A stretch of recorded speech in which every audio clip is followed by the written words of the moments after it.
Nah, kalau kekontinuan itu misalnya ada dua buah bilangan A dan B, ya kan? Terus keduanya bernilai positif, tetapi A-nya lebih kecil dari B. Selanjutnya adalah di situ bilangan asli, ya kan? Bilangan asli N. Nah, kemungkinannya bisa N A, kalau A-nya dikalikan, maka dikalikan dengan N, maka posisinya akan berubah. Nah, bilangan itu akan berubah di mana A-nya karena sudah dikalikan N akan lebih besar daripada nilai B. Biasanya N ini bisa dibilang seperti skalar. Nah, kemudian ada aksioma kesejajaran Euclid. Nah, pokoknya banyak ahli yang tidak sepakat dengan aksioma yang dikemukakan oleh Euclides itu untuk aksioma kelima, yaitu kesejajaran Euclid. Nah, sekarang kita periksa ya. Katanya, apabila ada dua garis A dan B yang sejajar, kita ingat konteksnya ya, yang sejajar, dan dipotong garis ketiga yang disebut dengan C di titik A elemen A dan B elemen B, sehingga jumlah besar dua sudut dalam sepihak di A dan B kurang dari 180, maka A dan B akan berpotongan pada bagian bidang yang terbagi oleh garis C yang memuat kedua sudut dalam sepihak itu. Ini yang tadi nih, kita buktikan dulu teorema yang kelima, aksioma kelima. Nah, ini tadi dia, ada garis G, ini garis, sebut garis G. Kemudian ada garis yang kedua namanya garis L. Nah, ini katanya di situ sejajar, padahal faktanya jika kalau tidak sejajar, padahal dia ada dua garis, jika tidak sejajar, ya kan, maka akan bertemu pada satu titik. Nanti kita akan ketemukan di mana perbedaannya ya. Nah, kemudian katanya tadi di situ dipotong oleh garis, misalnya garis H. Nih, ada garis H, ya kan? Nah, kemudian kalau kita buat ini gambar yang pertama, ini gambar yang kedua, ada garis G, kemudian ada garis yang kedua, garis L, dipotong oleh garis H. Jika garis G diperpanjang dan garis L diperpanjang, dimanapun di ukuran berapapun jaraknya, mereka pasti akan bertemu, ya kan?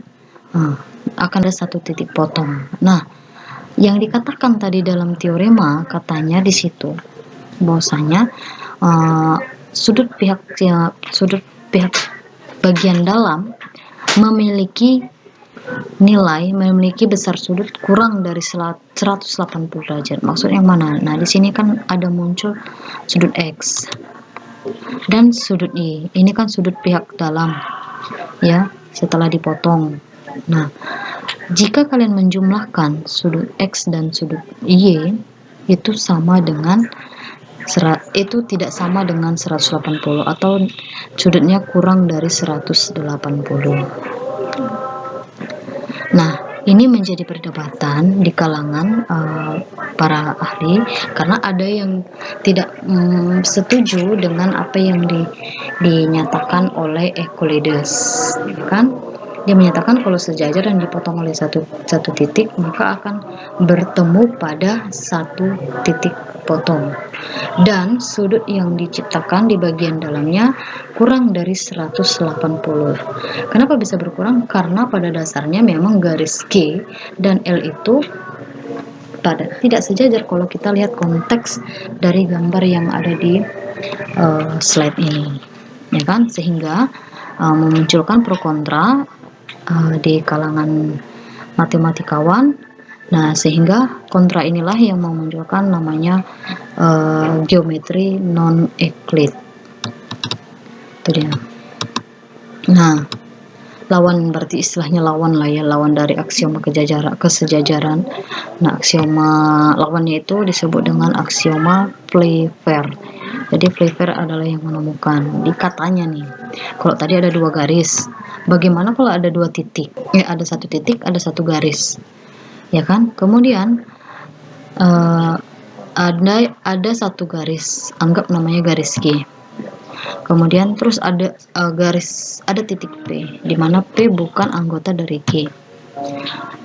Maka akan ada tepat satu garis H yang melalui P, sehingga nantinya garis G akan sejajar dengan garis H, nantinya akan sejajar dengan garis G.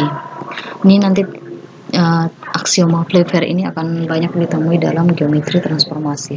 Jadi kalau yang tadi ada dua garis dipotong, nah sekarang yang ini ada garis, misalkan ambil garis lah garis G, kita ambillah titik P sembarang, tapi ingat P itu bukan anggota dari G, ya kan?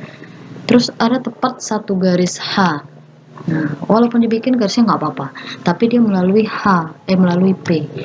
Nah, akibatnya nanti si H ini akan sejajar dengan garis G.